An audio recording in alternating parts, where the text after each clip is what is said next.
This is the Bald Noggins Report. Please like, share, subscribe, and go to www.sorubausa.com and sign up for a free seed treatment sample. We could do Italy. I mean, we all kind of are familiar, and Italy. We've done a couple of shows on Italy anyway. Have you now? Yeah, we have. And the response. I think we were like 7 or 8 views. Those were our high numbers. Those were our high. Oh boy, we were floating those days. We were high as a kite. All right, I'll start us off. Okay, here we are back again with Bald Noggins. Boom.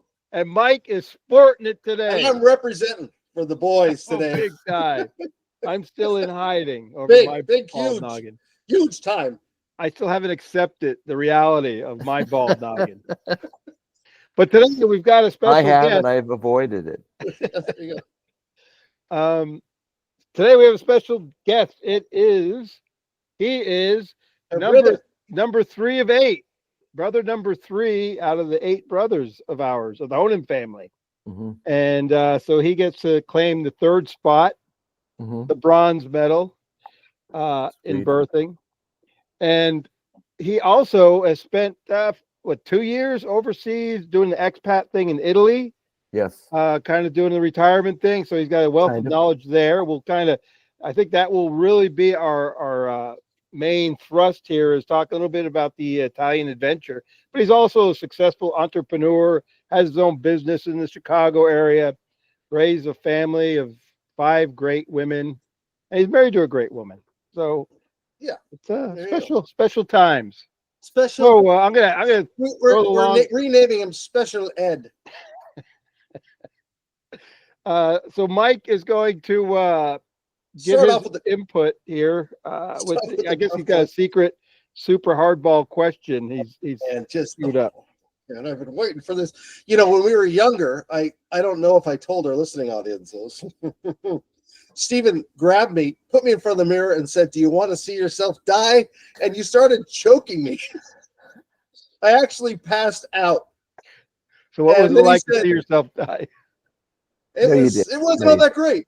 I just said, "Hey, this isn't that great. There's nothing to it. I'm just flopping around." That wasn't me, Michael. That was your mother. that was my older brother channeling my mother. He probably wanted to strangle me completely a few times, but anyway. Oh, the questions are so voluminous. The first question is, what was your overall take? And as you said, when you guys left, what was your overall take from the experience?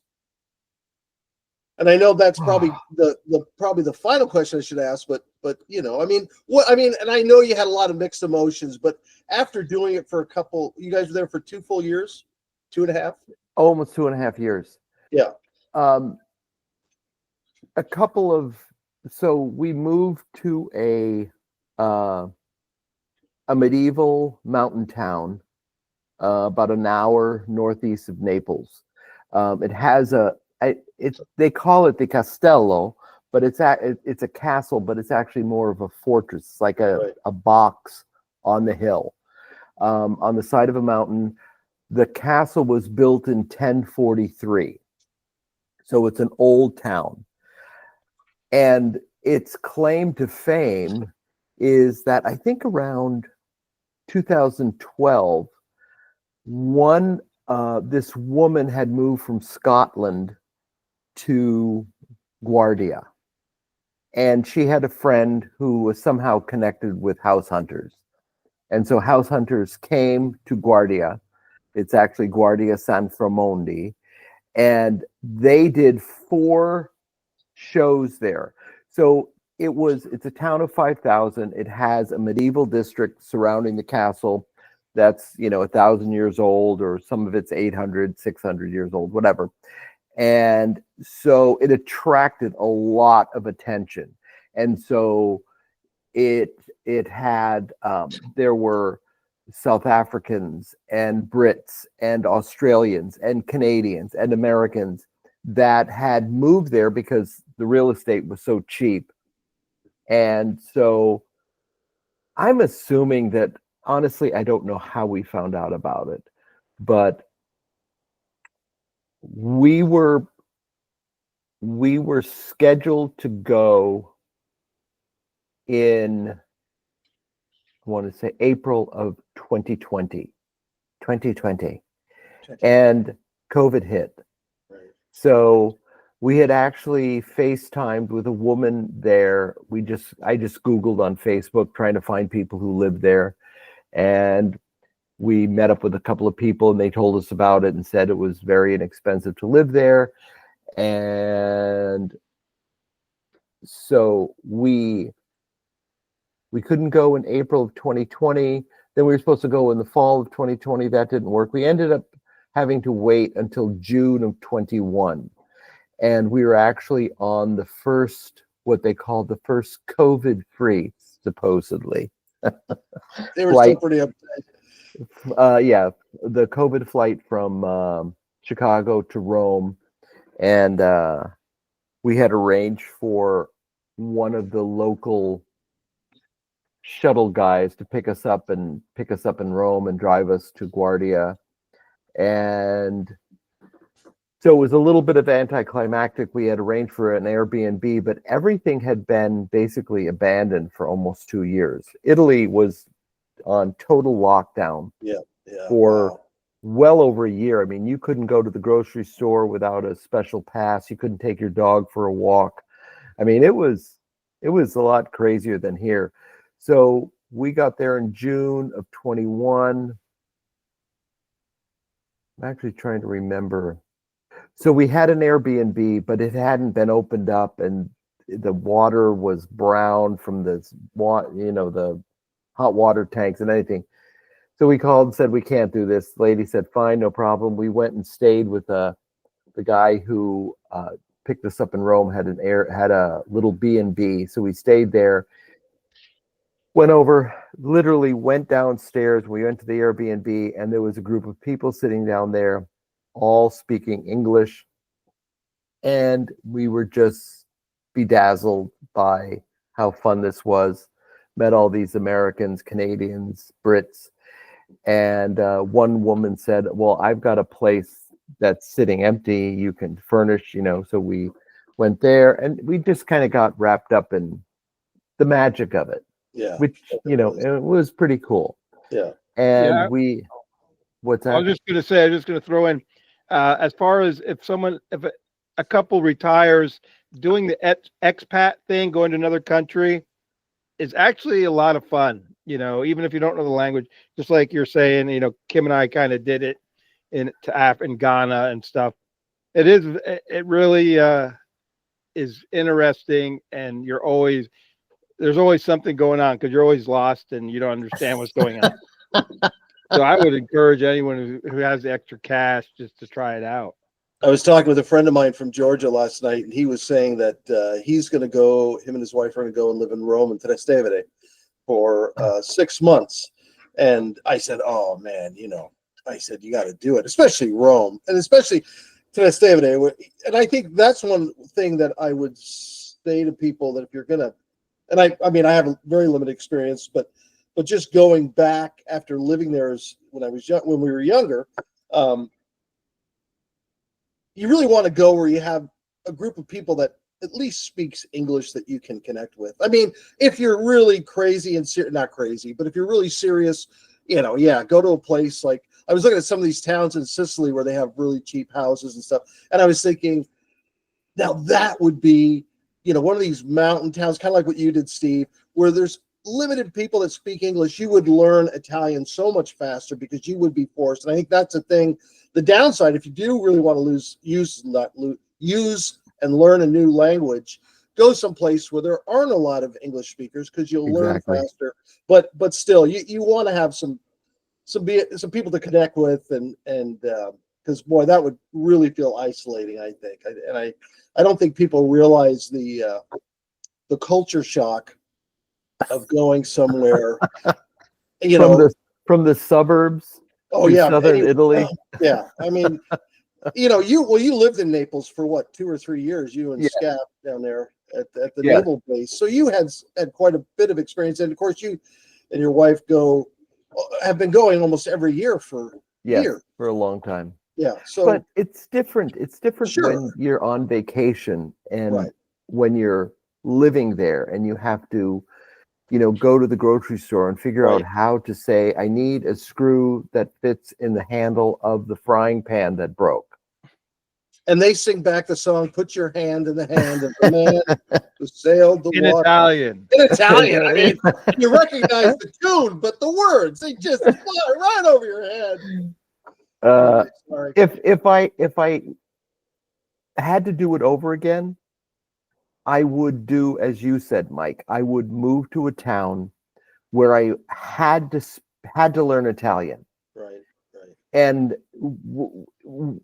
you naturally gravitate to the path of least resistance. And when Sure. we were there, we met all these Americans, Canadians, South Africans, Brits, whatever, and we were talking, and we'd hang out, and we'd go out to dinner, and we had very little contact with the Italians, except when we had to, like the repairman comes and the people who are working on our house.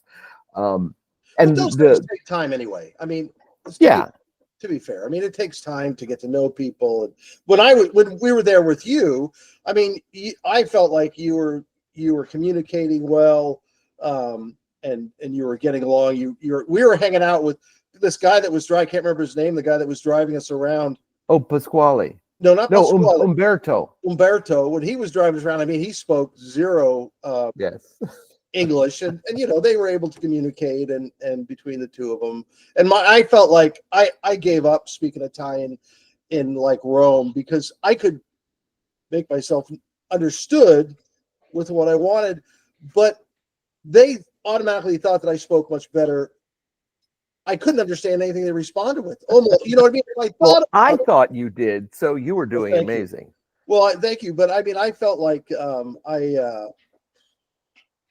they'd start rattling off back to me, and it was like I would have to think. We got in a taxi up in Vigna Clara area where we lived. We walked across Ponte Milvio and walked. Well, it's not Milvio, it's Milvio, but the pronunciation was kind of Anglicanized a little bit. But anyway, into our old neighborhood, and which was really fun. We walked up, and Upim is still there, which is now like a Fred Meyer's. I mean, it's really a neat store, and so we were tired at that point. It was pretty warm, and so we decided to take a taxi from Vigna Clara back down to the Trastevere area where we were going to have lunch.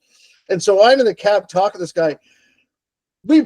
I thought we were talking about fishing. We could have been talking about the circus in Spain for all he probably knew. It was hilarious. The whole thing was, anyway, it was a lot of fun. We really, I would love to go to Spain to check out Spain, but I would encourage people, if you wanted to go someplace and really experience a warm, culture, friendly, inexpensive, man, I'm sure there's cheaper places in third world countries that are cheaper, but boys, Italy was such a great experience. And we were like tourists, we weren't staying, but like going to Ischia was just unbelievable. I mean, there's just so many unbelievable places to go and see. And that's the thing. I was talking with another friend of mine he's going to take a cruise. And so they're going to go around all the ports. And he's, oh yeah, we're going to hit all the hot spots. And I'm just thinking, I mean, it's a great way to experience Italy in one sense. He says, yeah, we're going to have 12 hours in each city. And I'm thinking, you gotta be kidding me. You won't even, you barely get on a train. And, like they're going to take a train with pizza to Florence. It sounds like a lot of fun, but I was just thinking, man, 12 hours, you're just going to barely, okay, there's that. All right, get to the next place. But anyway. Yeah. So, but a lot of fun. So now when you went to, when you started, what was it like, could you walk us through the process of when you bought your house? Like, it's completely different than buying or purchasing a home to some degree in the United States, because the banking is a little bit trickier because you have to pay cash, but you're not paying, hundreds of thousands.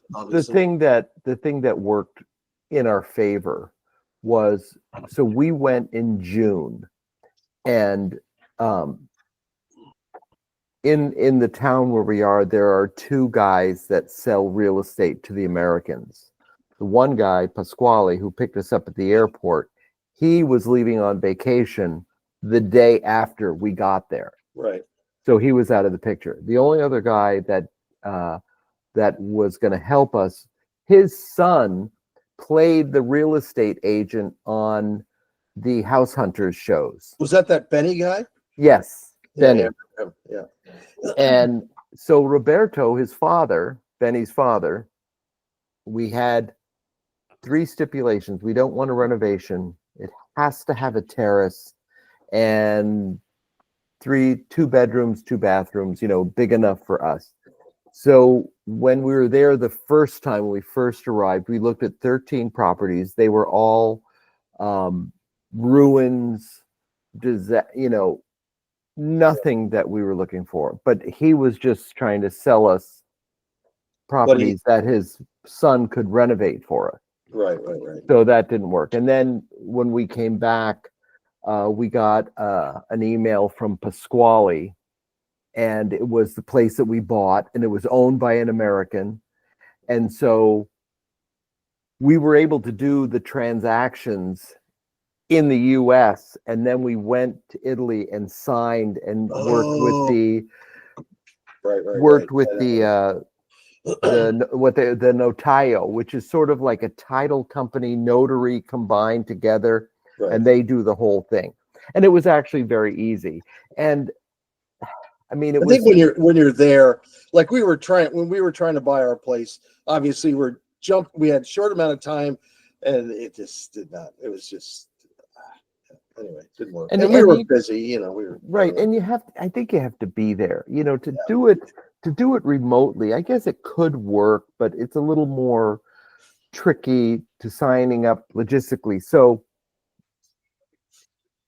we decided to buy the place. Actually, I didn't want to buy, but my wife wanted to buy, so we ended up buying. And so we decided on the place. We went back in September, so we were there in June. Saw this place in like July online in pictures, and then went in September and saw it and said, yes, this is the place we want. And then we made arrangements with the owners. So when we went back in December, we decided we were going to buy the place. Trying to think, how did we do this time-wise? We sold our house, sold everything in the house, right.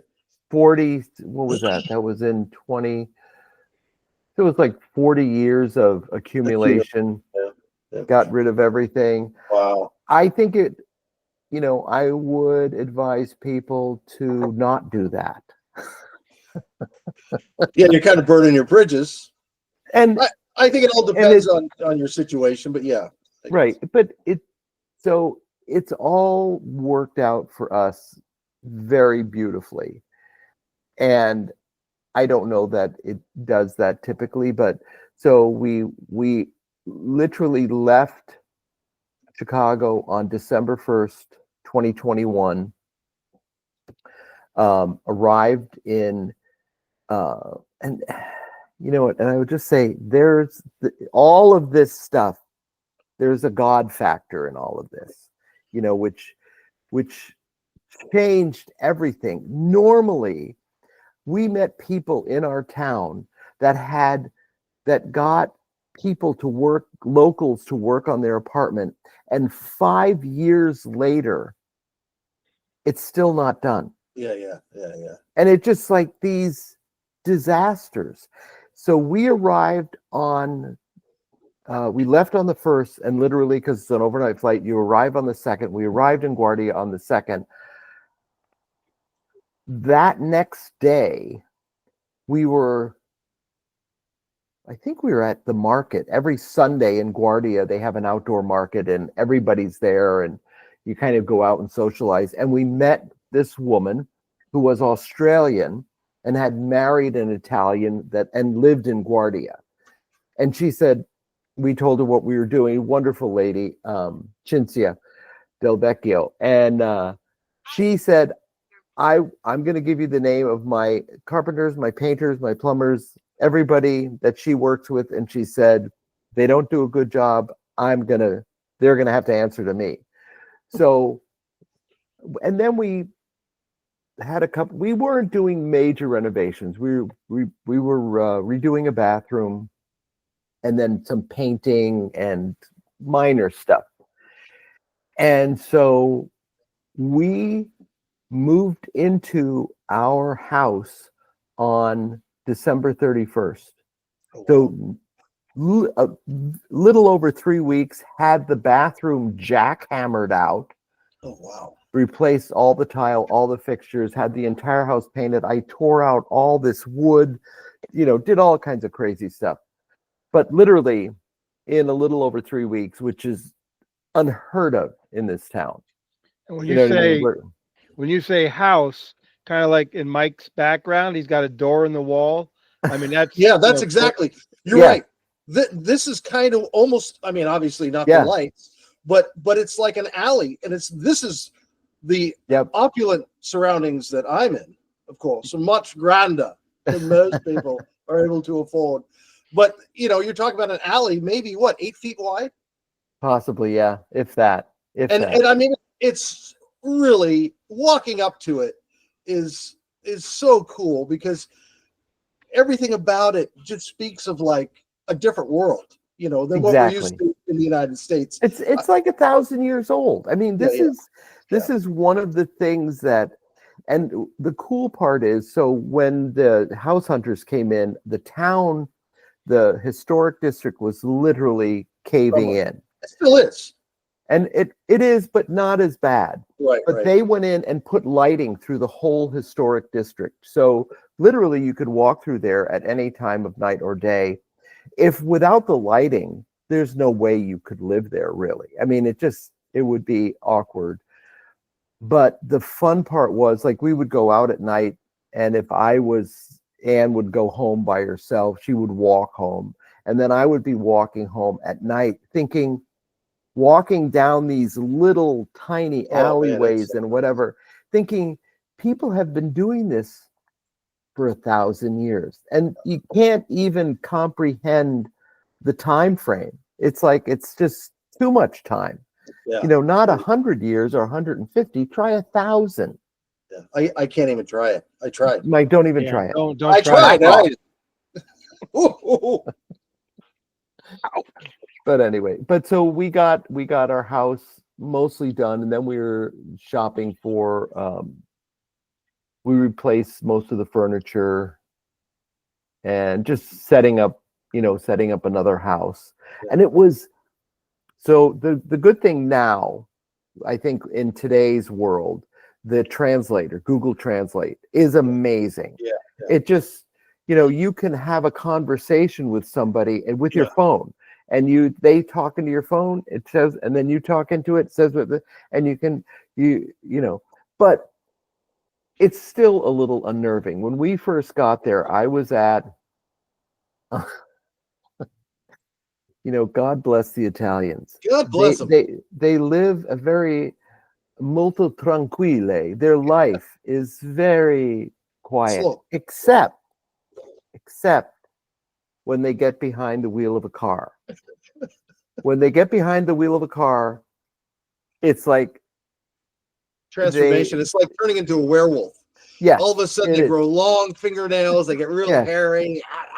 Transformers. So the plumber that we're using, Vittorio, he's saying to me, and the thing that saved us was the Giuseppe and Giuseppe, our painting crew. There was Tall Giuseppe and Little Giuseppe. Tall Giuseppe lived in Canada, so he spoke very good English. So he was my translator for the plumbers, for the tile people, for everybody. So he was there every day. So whenever I needed. So Vittorio, the plumber, said, tomorrow we'll go to Cerreto, the next town over. I'll meet you down in the piazza. And so I get in the car with Vittorio, and he's in his van. And I think we're going to die because the road is not quite big enough for two cars, but two cars pass all the time. Yeah. And so then we go to this really amazing bath and tile place, and I'm on my phone trying to translate. It's mentally exhausting. Right. To you're trying to understand what they're saying, and so everything had to be disponibile, which is available. Right. So any tile, anything we picked, it had to be available now and not 3 months from now. Right. So that was the one word that I learned that day that I've never forgotten. Disponibile. Available, e disponibile. And but just the drive, I was, because you're following the mountain hills, it's what do you call it? Hairpin turns. Yeah. Probably 50 to 100 of them in a 5-kilometer trek from our town to the next town. And Now, then where was Toronto? Was that the town we go to for the Sunday market that we went to? yes, Or the and where we sat out. We sat out on the little piazza with the church and the school. Yeah. But so, this everything, I mean, 2.5 years, we still hadn't gotten to the point where you're totally at ease. Right. Even going to, actually Kate's husband, my son-in-law, who is Kurdish, his English is very good. I mean, I would say he's fluent, but he doesn't get the colloquialisms. So he went to the grocery store here in Streamwood, and he was supposed to be buying fresh squeezed orange juice. Well, there wasn't any. And there was a big sign saying the oranges aren't any good. And he's on the phone with Kate saying, I can't find any orange juice. And she can see the sign behind him. And she said, do you see the sign?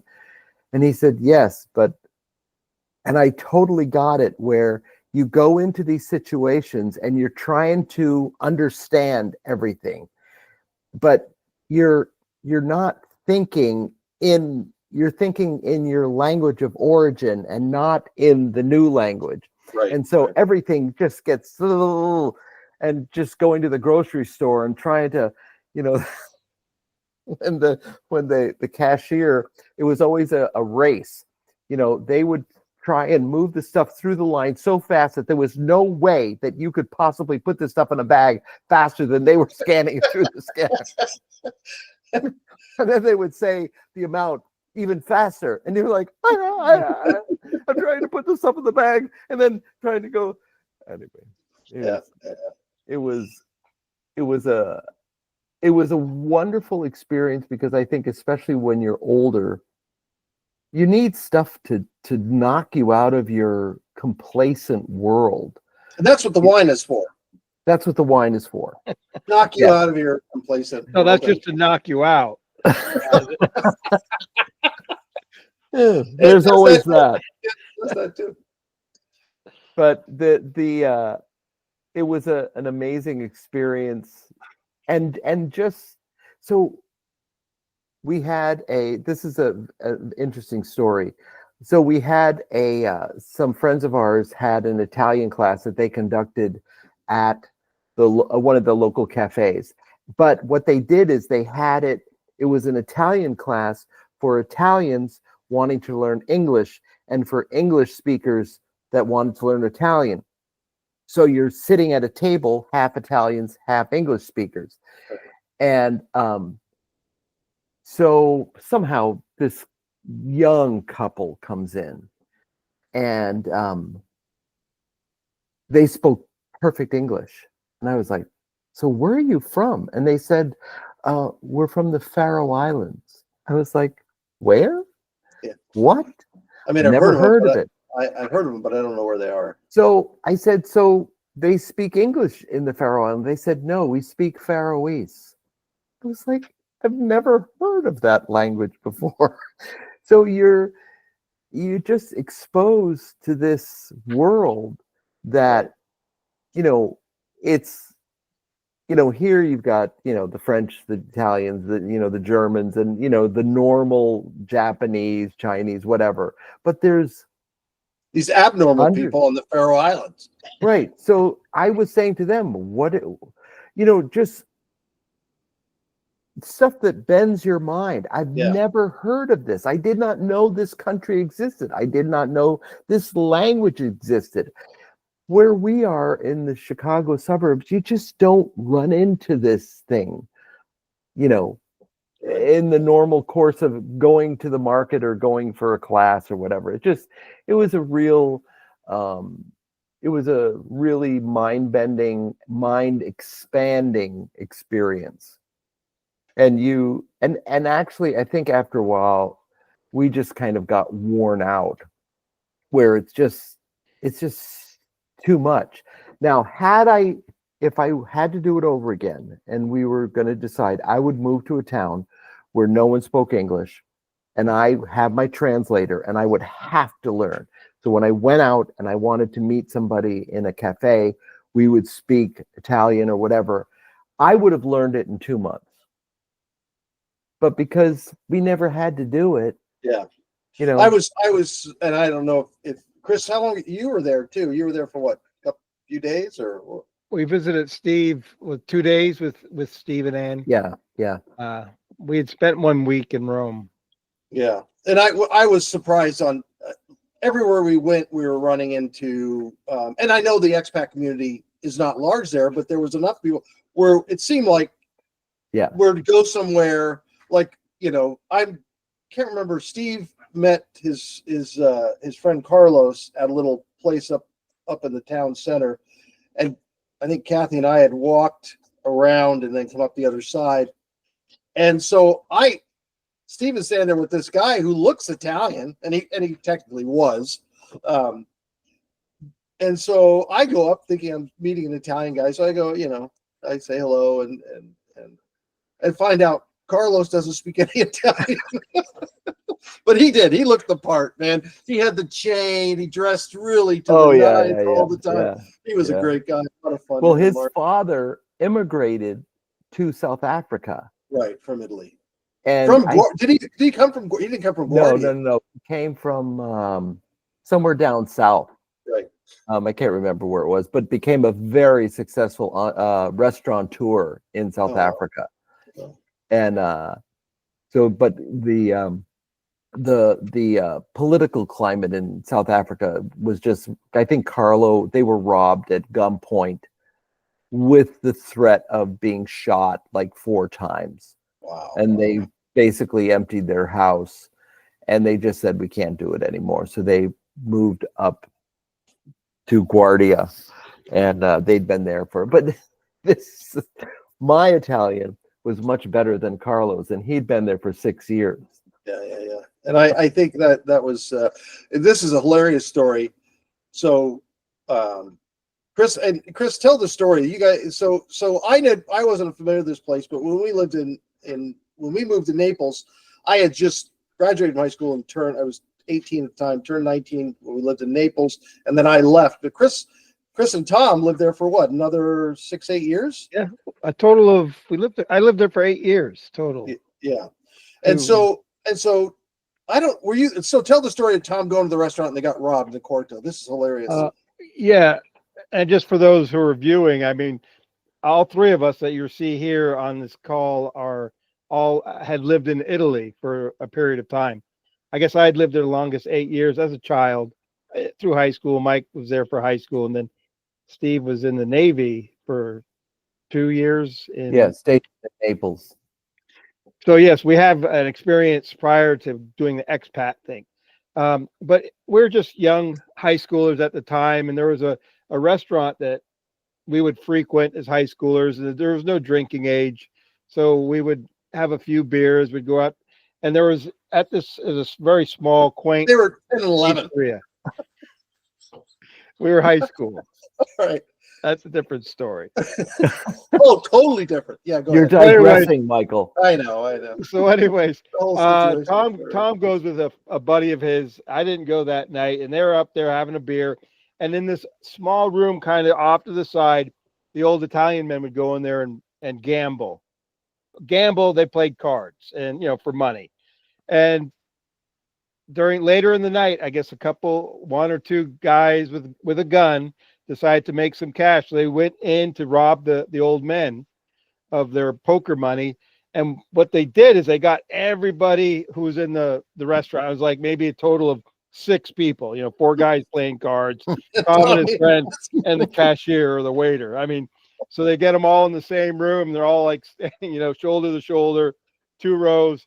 And the guy's, obviously yelling in Italian and Tom's scared and his friend is standing kind of behind him. And he's like, he nudges Tom. He's like, Tom, I don't have any money. Tom's like, the gun waving around to his chest. He's like, lend me $1. So he starts asking Tom to lend him some money so he won't get shot because he has no money to give the guys. But fortunately, they collected all the money they could, and they fled. So nobody ended up getting killed. But that's the Quarto story of the robbery, the big robbery in Quarto. Which is so hilarious because you and Tommy, when we lived in Montreal, weren't you at the bank when it got robbed? We were at the candy store and we're walking. No, back here's the thing. You know who the bank robbers really are? No, I don't know. Are you suggesting that I followed my younger brothers around? I was. We were decoys. They were decoys. I'd rob the place and make Tom lend all his money, and then they pay. I'd steal the money from the people that Tom lent it to, and then Tom would force them to pay it back. It was a racket. What a racket we had going. International racket. International money laundering. In elementary school. Yeah. So very exciting times to do the expat thing, and I would encourage anyone who's on the fence to take that gamble and. Well, yeah, and of course, obviously, I would imagine that someone that was going to move somewhere has been to the place. You know what I mean?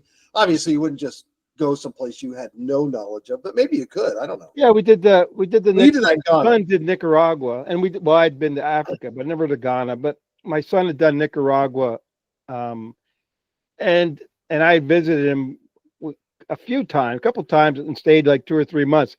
That was a real cool place too. Very inexpensive. Very few people speak English once you leave the tourist area, which is a beach. But yeah, once you get into country, I mean, it's all Spanish. So, and it's cheap and it's interesting. It has the history, the Aztecs. I think they're the Aztecs. But anyway, it's Mayan. But yeah, the culture is cool. Not as cool as Italy, but what are you going to do? That's one thing I found out about Mexico. I think the thing about Central American countries, and limited experience, I've been to Mexico and Guatemala, is that's a lot more third world compared to Italy. Italy is really very well developed. Let's not go that far. Well, it's got 1,000-year-old castles and but it really, being in Mexico was like, wow, this is a lot.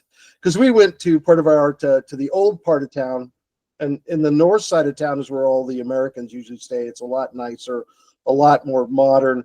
The older part of the town is more like the 50s or 60s, I would imagine, comparatively to what we're experiencing. But I felt like it was a lot more third world. Wonderful people. I mean, it was a great trip. We had a good time. But I was thinking, yeah, if I was to pick a place, I think I'd rather go to Europe than Central America. But I've got limited experience there, very limited. So, well, if you really think about it, wherever you go, if there are other people there, they're living there. Yeah, you know what I mean. So it's not like you're moving to the desert and trying to find water.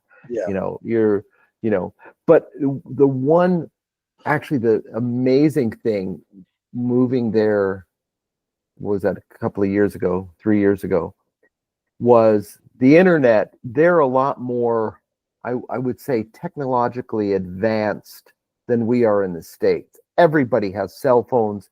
Everybody's on WhatsApp. Facebook is, just it's ubiquitous. There's nobody that doesn't have this. But the one thing that saved us post COVID was Amazon went crazy in Italy. Oh, I bet. So Yeah. literally, we could get almost anything we wanted like the next day, just ordering online. And where we were in the historic district, it's on an alleyway, so they can't deliver to your house. So we had everything delivered to the little local bar, and which was a 6-minute walk. Or Sovaria, yeah. Yeah, and they would just deliver there. But I mean, anything, any kind of spices, any kind of food, almost, I wouldn't say everything, but it was like pretty much 90%. I mean, you could order a washing machine. Yeah. I mean, just, and so that was like the game changer for us to kind of make our life a little more, the transition a little easier. Was any kind of appliance, anything, we could go and we wouldn't have to. It's difficult shopping the stores because they're so specialized. Like the hardware store, they don't have Walgreens. Right. They have the paper store where they carry paper products. And then they have the sock store where they carry, I know it's going to sound crazy, socks. What? And then, so, you have to visit like 15 different stores, and then they might have it, they might not. And then some stores like the sock store might carry aftershave, but not always. Yeah. And then, anyways. So I got a question. What was your experience as far as, the expatriate community becoming friends? Did you find it was easy to become kind of bond with the expatriates in country, or is it easier to make friends back home when you just run into some people you may meet? Oh, absolutely. Absolutely. Actually, it's easier there because there's something about being a stranger in a strange land, and the bond is typically very, like, we would be walking down the street and we met a lot of people. Like, classic example, we went out for coffee, just Ann and I, and we were sitting there having coffee, and we noticed there was a man standing off that spoke some Italian, and then he spoke English with a very heavy British accent. And so he went to go, and we said something to him, and he stayed, and we started to chat. And one thing, then we ended up having lunch with him, and just because we were speaking English, and we became great friends, visited them in northern Italy, and with his girlfriend, and it happened all the time. Yeah. It actually got to the point where I would avoid people because just like, I just don't want to stand on the street and find out what somebody else, where they're from, and their whole story. So we would go, after a while. But you definitely have the it's a huge bonding point, when you and you can pick the non-Italians out. Oh yeah. With 99% accuracy, just walking down the street. It was. I agree. But it was a lot of fun. It was a fantastic experience. I am very, very happy to be back. I wasn't, and I don't think, everyone talks about retirement, and I wasn't mentally prepared. I worked for myself for basically my entire life, and I was kind of semi-retired. I was doing a few hours of working with my daughter, who was running my business here. But just you're living in a tiny town and you don't speak a lot of Italian, so we were limited as to what was easily available to us. The library, it's all Italian. I don't read Italian. You know what I mean? And after a while, I just thought I'm not old enough where I can live a life where it basically all that it involves is getting up, having a cup of coffee, and then waiting and going to the coffee bar at night and sit with my friends and chat. It's It was just like you're saying most of it was, were you kind of bored? to tears. And it just Well, I remember you saying to me, "There's only so much food and wine you can drink. You can only drink a little more wine, but at a certain point you do get full." And it's just like the inactivity. I mean, and so like Chris, what you were saying, meeting people, you meet people, but it's sort of like, okay, there are limits to how many people you can possibly meet. And I think some of the people, the expats that had been there for a while, grew really tired of, people would ask them 5,000 questions, like, where do you find handles for your toilet tank? You know what I mean? How do you find, a wheel for your car? You know what I mean? All the myriad of little things that, right. And it's difficult to manage in a sense on your own. But I realized that I was too young and I just did not want to be retired. And granted, we did some traveling, but even that, you can only travel so much.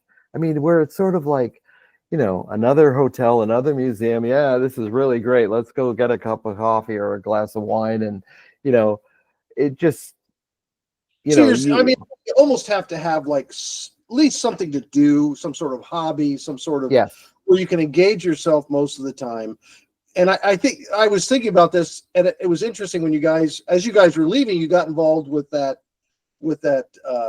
English Italian study group, learning Italian. And then and I remember you saying something like, "I wish we would have done this, at the beginning." And of course, you have to be there sometimes for exactly. You have to be there for a while before you can even find out all the stuff that's going on, and stuff pops up and then disappear, But I was funny because Steve and I were walking down from the municipality, the center of town there, and there was a guy going into his house, and it's just a door, and he was right on the main drag that was going down to Orso Market. Was it Max? Yes. Max. So this guy goes, "Hey, Steve, what are you doing?" Hey, whatever. And he goes, "Come in and see, come on in and see the house." And he spoke. Oh, that's right. He shows us. And now I mean, you understand that this is in the ancient section. I don't know if his place was but it was. Yes. And we were told when we were looking at this one place, you can't do anything to the outside. We go in, and this guy it was unbelievable. He had a palace in there behind that wall. Yeah. I mean, he had this amazing open terrace looking out over the valley. I mean, absolutely spectacular. What was it? The sleeping woman across the mountain across. Just gorgeous. This beautiful open terrace, these big floor to ceiling windows. I'm thinking you probably have to know somebody live here, and then you can do whatever you want. And he could have had 100 people for dinner on his terrace. That's how big it was. Yeah, it was unbelievable. Then he had this, he taught music or something. I can't remember. Chess. That's what it was. He taught chess. So he had this whole like little apartment that he'd redone for his chess group, and oh man, it was just incredible. The whole place. It was really interesting. Yeah, it was. I forgot that we did that, and he had converted a basement, which is 800 years old, all stone. It's like a wine cellar, that was one of his chess rooms. Right. And he had little tables set up where people could play. It was just. But the thing is, it's literally a door, and the street is stone walls with windows. That's it. And you walk in, and then there's this whole world behind the door. And it was mind expanding. But it is a police state. We had the Guardia di Finanza stop us on the street asking for receipts for the stuff that we had in the bag to make sure that we weren't buying stuff illegally. And you had to, when you leave a place, make sure that you get a receipt for the coffee that you just drank so that the proprietor doesn't get arrested. You know what I mean? And then getting stopped by the carabinieri, you know, in your car, if you have all your paperwork. So I just did some work for a man who has a business up north of us here. He's from Modena. Right. He's lived in the US for 30 years, and he has probably $10 million worth of cars in his little warehouse. And he said, and I didn't know this, but he said, in Italy, you're driving a sports car and you get stopped by the carabinieri, you have to prove to the carabinieri on the street while you're in your car that you have sufficient income to actually buy the car that you're driving.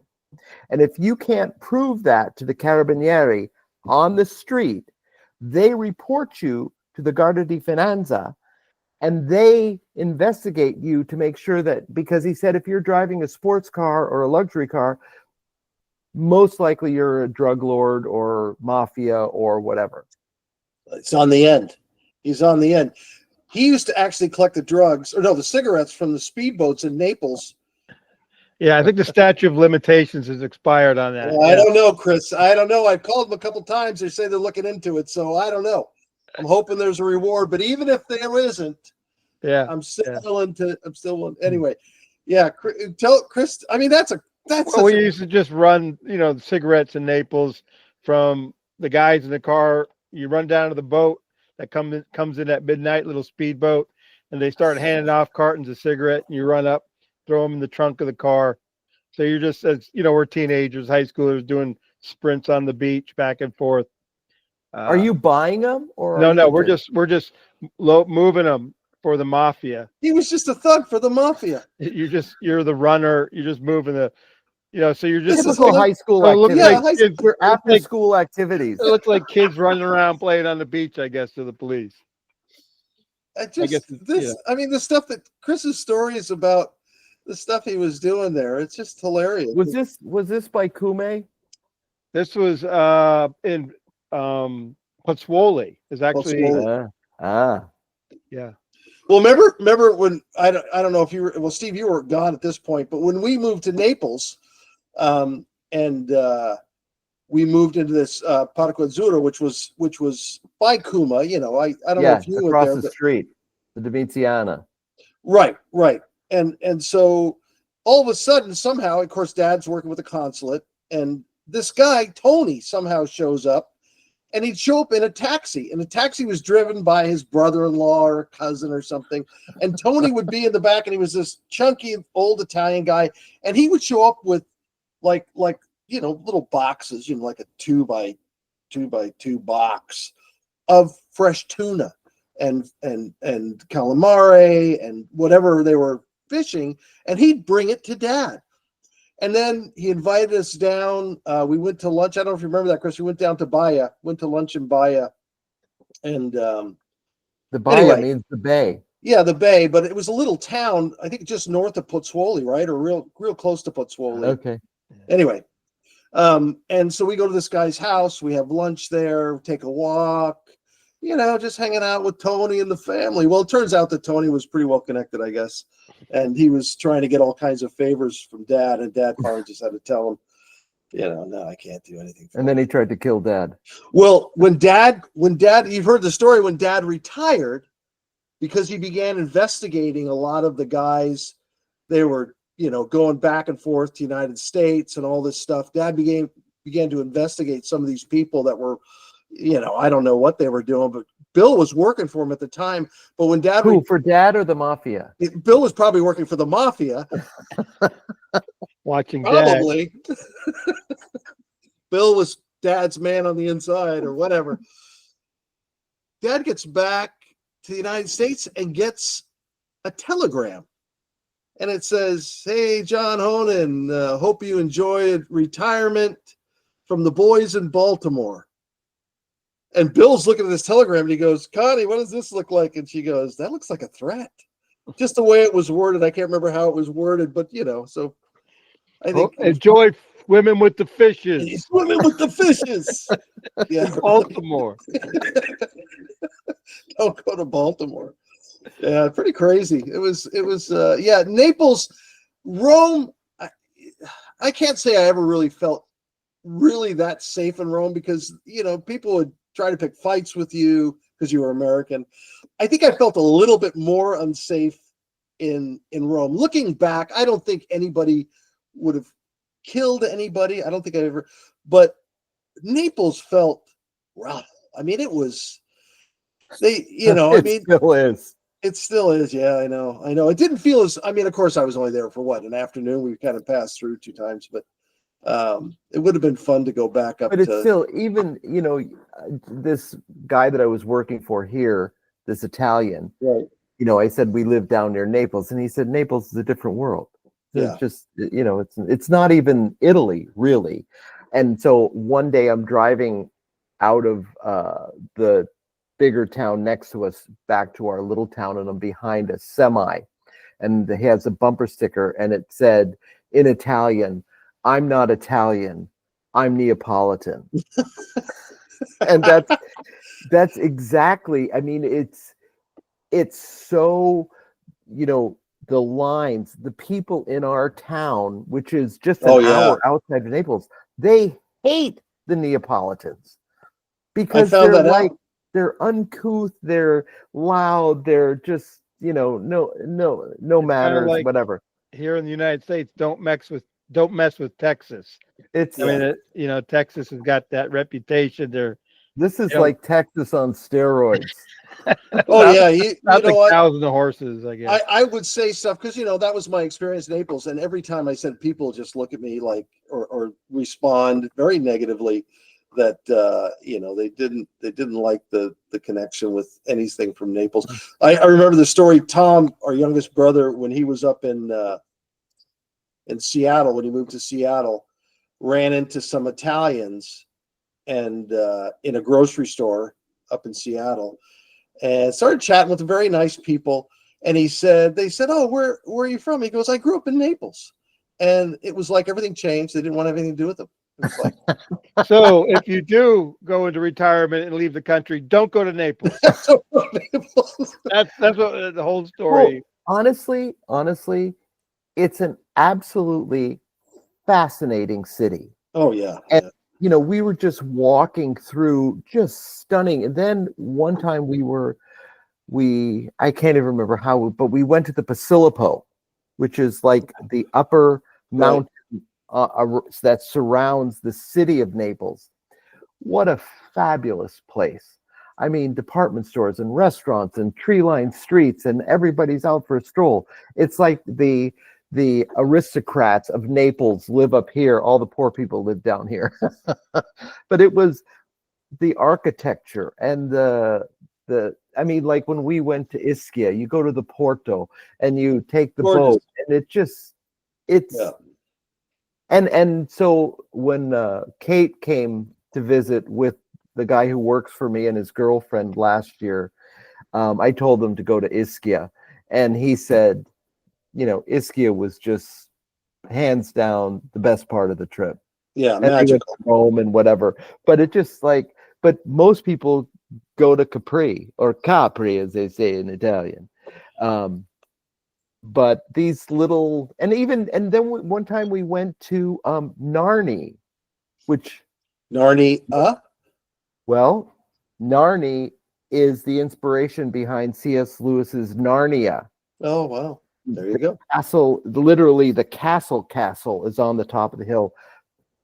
Unbelievable town. Hilltop, ancient, just spectacular. And then that's on the Amalfi Drive, right? Is that on the Amalfi Drive? No. This is northeast of Rome. Okay. It's not too far from, it's a bigger city called Terni. And but you never hear about it in the tourist books. You know what I No. mean? Because Well, that's the problem, that there's everywhere you go. I mean, I never realized the best kept Greek ruins on the planet are in Italy. yeah, Or the most intact, I should say. yeah, we went there, Was it Paestum or where'd you go? Paestum. Yeah. And so we were there. We're going, huh? Yep, there they are. Hey, where do you want to go for lunch? I don't know. Let's go. Well, that's the whole, the whole point is get rid of those tour books, watch our show here. There you go, Bald baby. Noggins. All We're seven gonna- of you. All seven of you. We want to hear from We're you. at the 25 faithful. Well, But Steve, anyway. thanks so much for taking Uh, your time, and Way too much it's fun. grand, isn't it grand?